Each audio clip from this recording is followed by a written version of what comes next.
So today, lads, was not good. It was absolutely not good.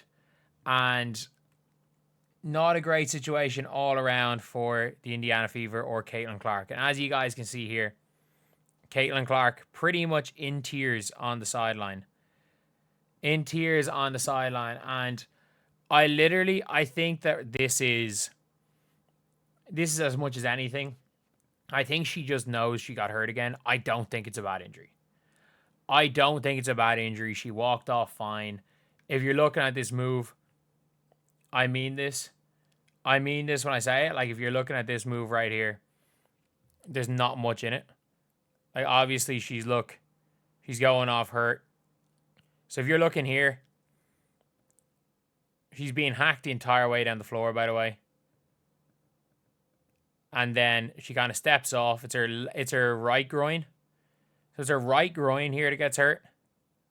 And you see here on this move, she doesn't really do much. She makes the pass. She seems okay. And then as she's walking back, it's the pain there. Look, I think that it's a very minor groin injury. Just like the last one was a minor injury. Just like her quad is a minor injury. Just like all of these, I think they're all minor injuries. And I think it is a case that it is injuries that are turning into another injury, and it's an overcompensation injury, and she's trying to play through it because she's got the weight of WNBA on her shoulders. All of this stuff. I think all of these things are factors. I think all of this is a factor for what's happening. I think all of this is a factor of why she's playing. I think she's trying to carry this league on her shoulders. And the refs are letting them beat the crap out of her. That doesn't help things. It doesn't help things when the referees are absolutely letting teams beat the crap out of her. There's no ifs, ands, or buts about it. Other teams are allowing other teams are beating the crap out of her, and the referees are allowing it. Like, Stephanie White had to burn a timeout in the fourth quarter just to lose her mind at the referee. She had to burn a timeout to go nuts at the ref. And that's the thing. Obviously, Caitlin missing time due to injury. It's been challenging mentally. You're more busy when you're hurt. I'm here for hours trying to get my body right and be available. And look, she just wants to hoop. She just wants to hoop. And I think this is one of those things where she's like, I got to go rehab again. I think that's probably what it is. I think it is her realizing, I got to go rehab again. And like, I don't think anybody, I don't realistically think like anybody knows what that's like that is a pro sports player. And like, it's one of those things where it's like, as somebody who is clearly not Caitlin freaking effing Clark, and I'm trying to make this point that is like, I'm someone who, I snapped my Achilles and then tore meniscus on my knee in my first game back. And like, man, it took me days to get over it. It took me legitimately, when I injured my knee, I was like, I'm never playing ball again. I'm never picking up a basketball again. It's done. I just can't keep doing this. And like, it's so tough mentally. An injury, a minor injury is not tough mentally, but successive injuries can be. When you go and get hurt, and it's why, in fairness to Bria Hartley, it's why when it comes to Bria Hartley, her story is incredible. Like, she's had basically five surgeries in the last 2 or 3 years, and she managed to make her way back into the WNBA. With Caitlin Clark, it's a little bit different. But like, she's somebody that ball literally is life. Ball literally is life. And not only that, like, her getting injured, she has the weight of the WNBA on her shoulders. She's not even on the players' union. And they are bringing her. They're literally going out there and bringing her to the meetings. They're bringing her to the CBA meetings, basically because she's their only hope.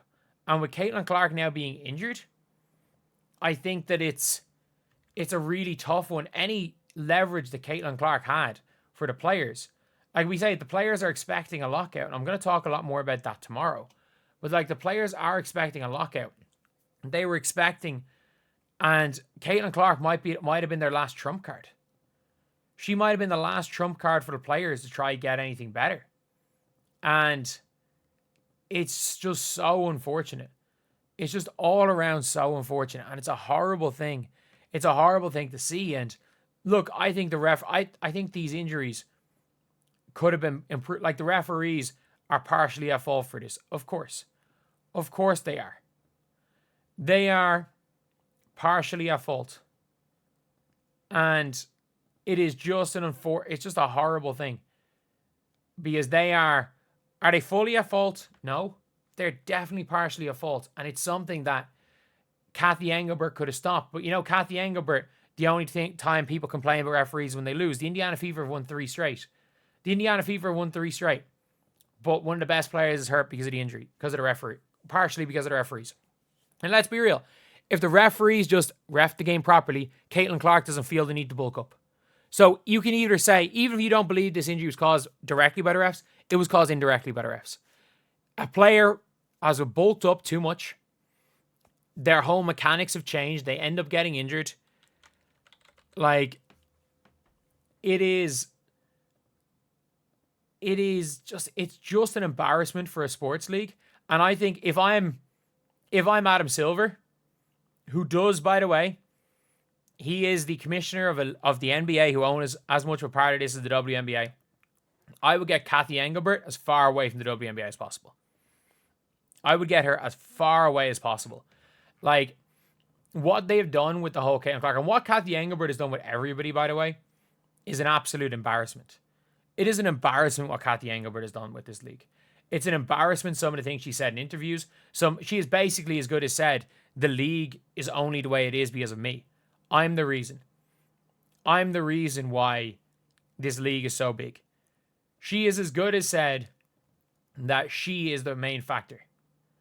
Nothing to do with, Caitlin Clark. Nothing to do with all these players. She has literally not mentioned Caitlin Clark without mentioning Angel Reese.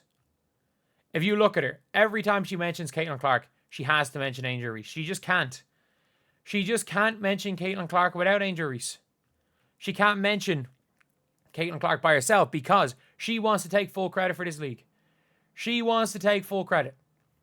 And it's one of those things, you just got to get rid of her. The book starts and ends with her. She won't change the referees. They won't change the refereeing. And look, I think a lockout's coming. And I think this injury might have genuinely been the final straw. Because Caitlin Clark loses a lot of the leverage. She has lost a lot of the leverage, which means the players have lost a lot of leverage because viewership is going to tank other than Fever games when she's gone. And it's just going to be a disaster. The All-Star game viewership it's going to be big, but it's not going to be the same as if Caitlin played. It's not going to be the same as last year. And it would have been bigger than last year if Caitlin played. And you know what? I still think All-Star break weekend is going to have a lot of viewership, a lot more than you think. But at the end of the day, I don't think it's going to be anything too spectacular. Anyway, yeah, that's the video. Thank you guys for watching. Please like, comment, and subscribe.